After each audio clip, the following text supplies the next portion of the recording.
Dictation start.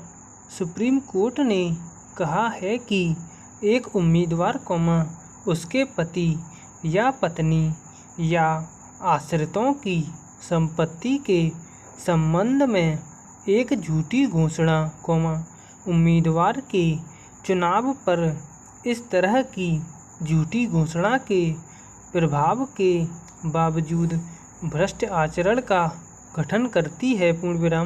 CJI Uday Umesh Lalit justice Indira Banerjee और justice Ajay Rastogi की पीठ ने राज्य चुनाव आयोगों को निर्देश जारी करने की शक्ति को भी बरकरार रखा जिसमें हलफनामे के माध्यम से उम्मीदवार उसके पति पत्नी और आश्रित सहयोगियों की संपत्ति का खुलासा करने की आवश्यकता होती है।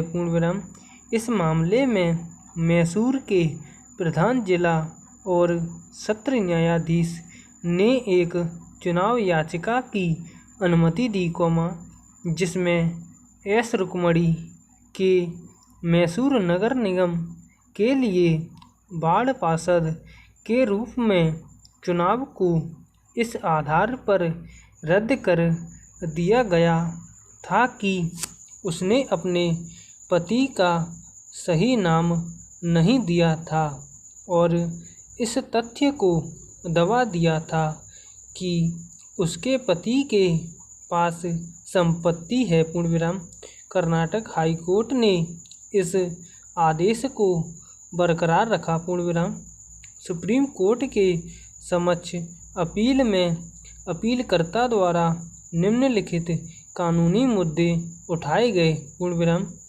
क्या एक विधिवत निर्वाचित उम्मीदवार जो चुनाव के बाद मैसूर नगर निगम के मेयर के रूप में सेवा कर रही है किसी भी वैधानिक प्रावधान के अभाव में नामांकन पत्र के साथ दायर हलफनामे में संपत्ति की संख्या के खुलासे की आवश्यकता नहीं है। प्रश्नवाचक चिन्ह। क्या संपत्ति के खुलासे की आवश्यकता वाले किसी वैधानिक प्रावधान के अभाव में संपत्ति का खुलासा न करना भ्रष्ट आचरण होगा? प्रश्नवाचक चिन्ह।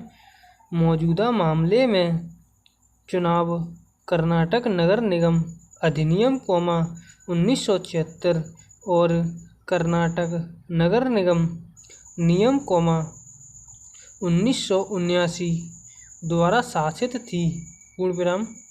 यह तर्क दिया गया था कि केएमसी अधिनियम या केएमसी चुनाव नियमों के तहत किसी भी खुलासे की आवश्यकता नहीं थी। केएमसी अधिनियम और नियमों के प्रावधानों की व्याख्या करते हुए अदालत ने कहा कि संपत्ति का खुलासा न करना अनुचित प्रभाव और इसके परिणामस्वरूप केएमसी अधिनियम के तहत भ्रष्ट आचरण होगा। अदालत ने यह भी माना कि राज्य चुनाव आयोग के लिए उम्मीदवार उसके पति या पत्नी और आश्रित सहयोगियों की संपत्ति को हलफनामे के माध्यम से प्रकट करने की आवश्यकता के निर्देश जारी करने के लिए कोई कानूनी या नियामक बाधा नहीं है। स्टॉप।